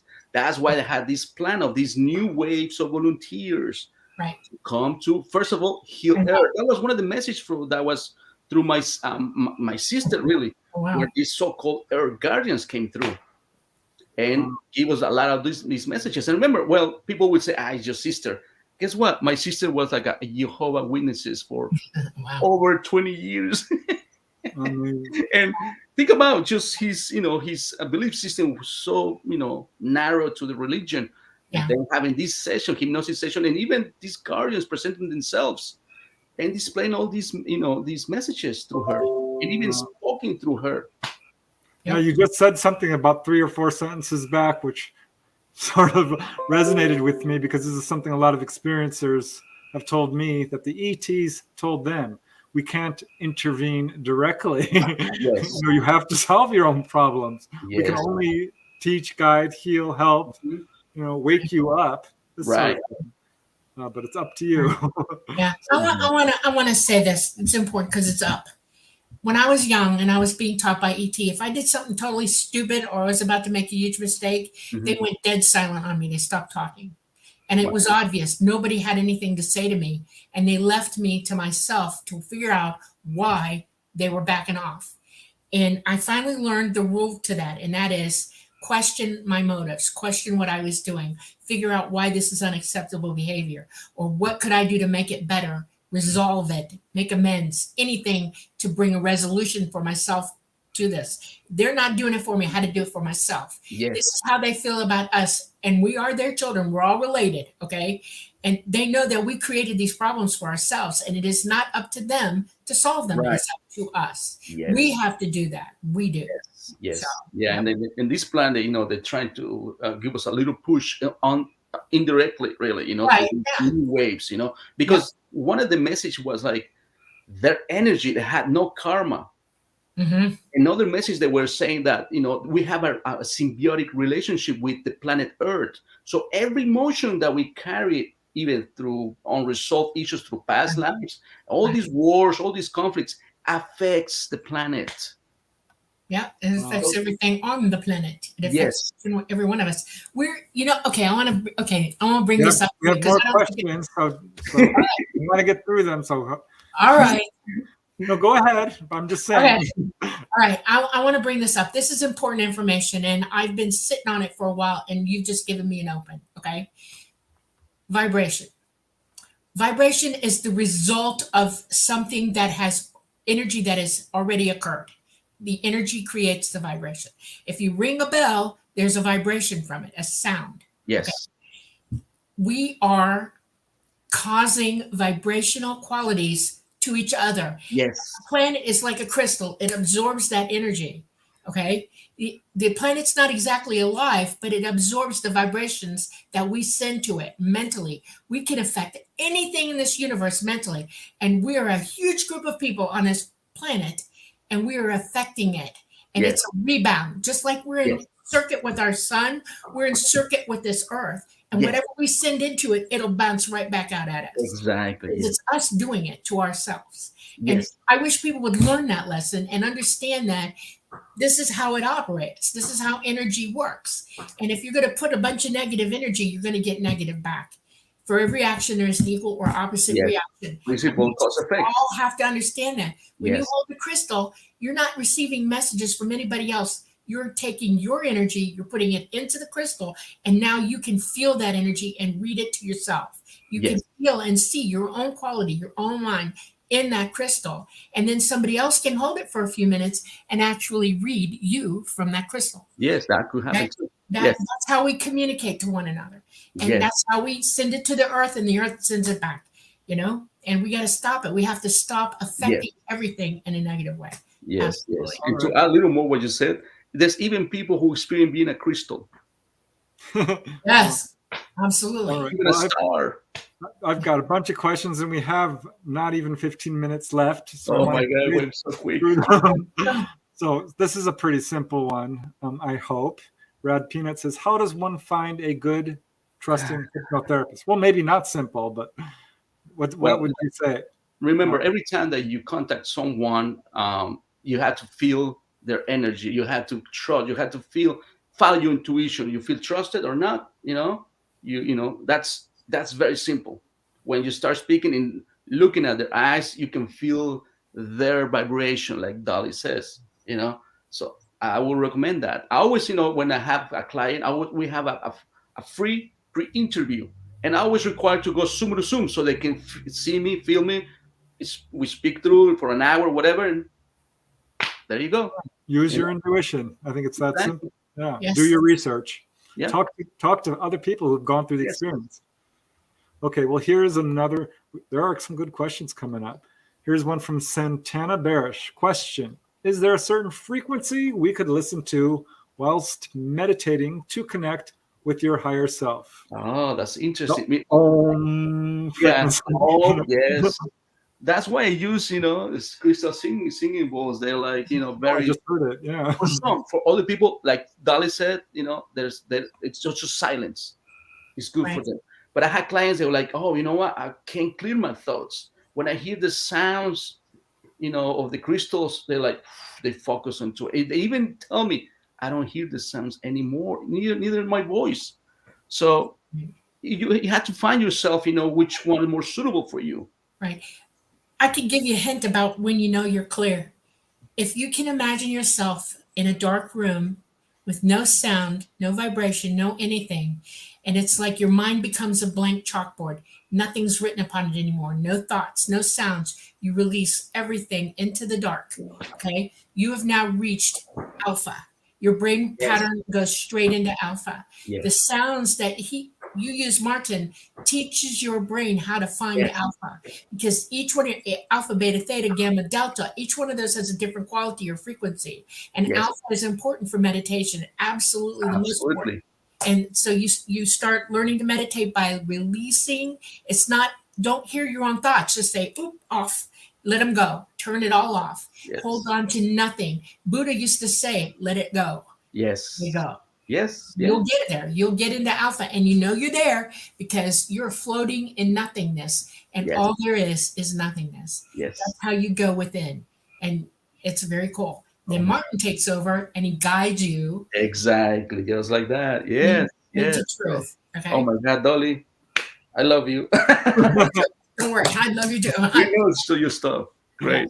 All right. Here is a question which I love. Because I have heard of this. Debbie Joyce says, question for Martin. Have you ever come across someone that starts speaking another language that is unknown? I've had dreams where the language is musical. Yeah. No doubt. Even alien languages, they speak to the session. And I go like, I don't understand you. Can you speak it, please? Either in English, we have an American, or I have any Spanish a client. Can you say in Spanish, please? And they tell you exactly what it is. It's like an automatically translation, But yes, I had a couple times already. Yes, and they tell you exactly what it was. Amazing. All right, C has asked this question a couple of times, and I think it's really kind of funny, actually. Well, C asks question, do cryptoids have past lives? I'm going to say, well, yes, we all do, right? Exactly. Okay. I would assume. But how do you actually, hypnotize a cryptid? Bring in a Bigfoot. I don't suppose you've had any Bigfoot clients, but I suppose anything could happen. Anything can happen. Like I said before, that was the example that I said that I had this girl who was experiencing being a fish. She wasn't clear enough, and then actually she actually saw her body being a mermaid, but she only said because she didn't believe in that. That's why she said like a fish. But then when we went to the hypnosis, yes, it was a mermaid. Yes, so anything can happen, really. But I always, and I want to repeat this again. Remember, higher self is the one who explains in detail, not me. And it comes out of client's mouth, right? But it's not your ego. It's a higher self, the source. Yeah. You also just gave away the way you can tell if a hypnotist is going to be the good one or not. And that's because you're speaking absolute truth. If you can't find a hypnotist who works that way, you're not bringing information in. They are from their own consciousness. And this is truth. And that's how you find a really good hypnotherapist. That's why I like the Dolores Cannon thing, Yeah, I love that too. It's awesome. Right. We're not going to get through all these questions, guys. Okay. There's no way. We've got not just over 5 minutes left, but here's a question from C. Can you help a person fix up a messed up life? But before you answer that, I want to say that people who have gone through severe child abuse and suffer from multiple personalities often use hypnosis. And it's really interesting because the hypnotherapists end up contacting what they call an ish, an inner self-helper, who knows everything about that person's life and guides them through all the emotional damage. It's very similar to they're probably contacting the higher self. Right. But the simple answer to that would be yes, right? Yeah. Even I had clients where, I had this other program that is it's more sessions, really. I call it the emotional release therapy. And we go over your issues from this present life. And we teach you, it's like a kind of course in therapy because we teach you this conscious of unity, which you're no longer judging, this black and white, good and bad. No, we start teaching you exactly, how your mind works, how this ego works, all this programming that you absorb, all this narrow belief system that you always responding to, and we teach you that we close these cycles of conflicts that you had consciously, but then I take into hypnosis and I always ask yourself, how much did we, how much percentage we help this person? The lowest I had 80%. And I go so what is the other 20%? Because I want to learn more. He goes, no, she has to practice what we teach, what we taught her, whatever we taught her. Okay. So that way, we first, help you to your present life. First of all, you must learn how to go over and learn to see the good, really lesson that you went through life. Not only the victimization and the suffering. No. Yeah. You're going to see that part from a higher perspective. But then, that's why I love the hypnosis. It'll show you your soul journey, what is behind all this, and that kind of closes that you're part of yourself. Like just the example that I give about this, this client that I had that was abused, from horrible childhood, and she understood. Okay, so are you saying that a conflict or what you're trying to do is you're altering or you're starting to see the truth about how you respond versus how you're being told to respond, correct? Sometimes you go automatically. It's not one that taught you. Yeah. You absorb it and you go automatically, defending yourself all the time, for me, he attacked me, he doesn't like me. No, that's your ego all the time. Right. Your response is key. Absolutely. In perspective, right? Exactly. Then we teach you to recognize that first of all on yourself, become an observer of yourself. Okay. It will help you to go through the process of forgiving, understanding, and letting it go. Yeah. And see what's but even though there's even traumatic, experiences, there's always something good about it. And people say, if you were raped, or how come you say that? No, there's always a reason. That's why hypnosis will clear all that for you. Exactly. Well, this is probably going to be the last question we have time for.